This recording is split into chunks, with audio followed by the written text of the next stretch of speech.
Video में हम यह जानने की कोशिश करेंगे कि अथर्ववेद में परमार्थ विद्या के संबंध में किस किस तरह के विचार मिलते हैं। अथर्ववेद का धर्म आदिम और असभ्य मनुष्य का धर्म है, जिसकी दृष्टि में संसार आकृति विहीन भूतों और प्रेतात्माओं से पूर्ण है। जब वह प्राकृतिक शक्तियों के आगे अपने को असमर्थ पाता है और अपने अस्तित्व को भी इतना पराश्रित पाता है कि वह निरंतर मृत्यु के अधीन है, तब वह मृत्यु, रोग, वर्षा के अभाव और भूकंप आदि को अपनी मिथ्या कल्पनाओं का क्रीड़ा क्षेत्र बना लेता है। उसके विचार में संसार पिशाचों व प्रेतों तथा ऐसे ही देवी देवताओं से भरा है और उक्त प्रकार की सब विपत्तियां प्रेतात्माओं के प्रकोप का परिणाम है।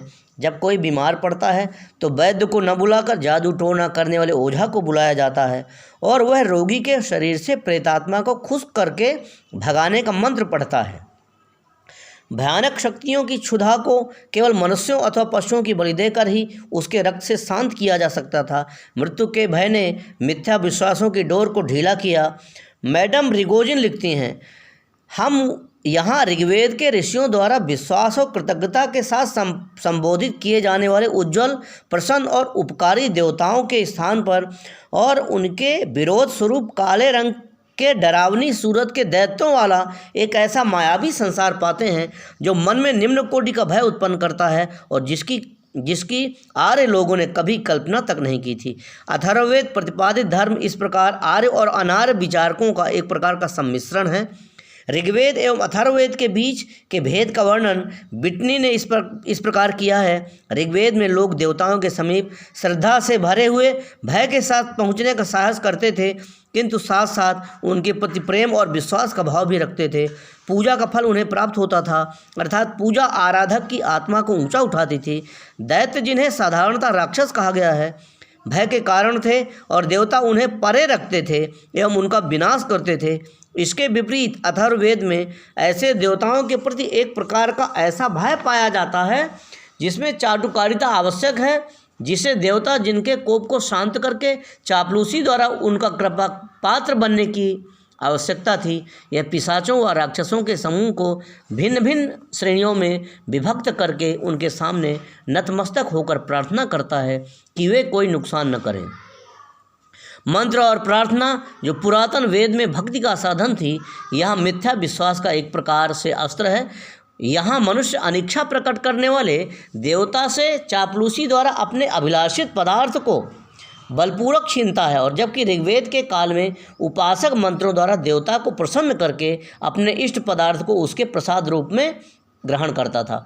अथर्ववेद की सबसे अधिक और स्पष्ट दिखाई देने वाली विशेषता यह है कि उसमें बहुत अधिक मात्रा में जादू टोना आदि इंद्रजाल भरा है। इन मंत्रों का उच्चारण कभी साधक करता है और कभी सिद्ध पुरुष या जादू करने वाला ओझा करता है। मंत्रों का प्रयोग नाना प्रकार के उद्देश्यों की प्राप्ति के लिए किया जाता है।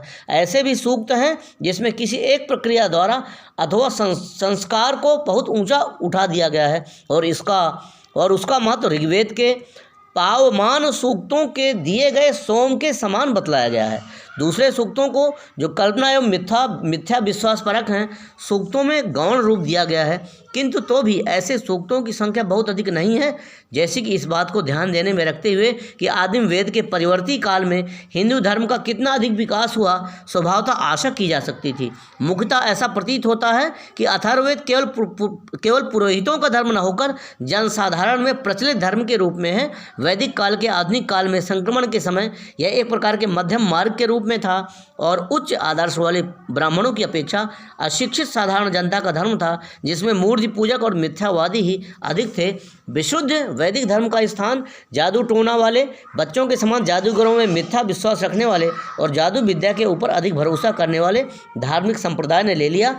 ऐसे चिकित्सक को, जो प्रेतात्माओं को भगाना और उन्हें वश में करना जानता है, अत्यधिक प्रतिष्ठा प्राप्त थी।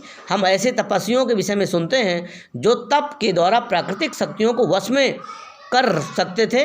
वे तपस्या द्वारा प्राकृतिक तत्वों की शक्ति को नियंत्रित कर सकते थे। यह बात उस समय भली भांति प्रचलित थी और शारीरिक नियंत्रण एवं इंद्रिय दमन द्वारा समाधि अवस्था, जो योग शास्त्र वर्णित एक सिद्धि है, प्राप्त की जा सकती है। मनुष्य प्राकृतिक जादू के गुप्त बल द्वारा दैवी शक्ति में भागीदार बन सकता है। जादू विद्या के विशेषज्ञों को वैदिक ऋषि भी स्वीकार करते थे और उनका पेशा सम्मान की दृष्टि से देखा जाता था, जिसके परिणाम स्वरूप जादू विद्या एवं रहस्यवाद शीघ्र ही समानार्थक समझा जाने लगा।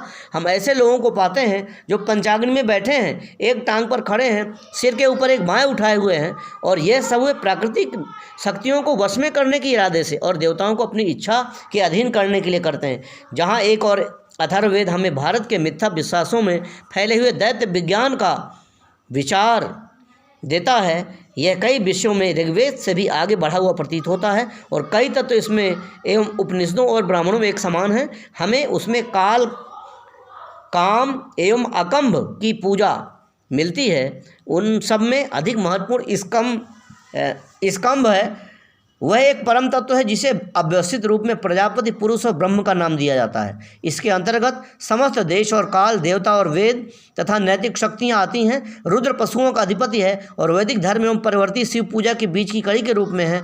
ऋग्वेद में शिव का अर्थ केवल कल्याणकारी है, किंतु किसी देवता का नाम नहीं है। ऋग्वेद का रुद्र दुष्ट पशुओं का विनाशकारी देवता है। अथर्ववेद में वह सब पशुओं का अधिपति पशुपति है।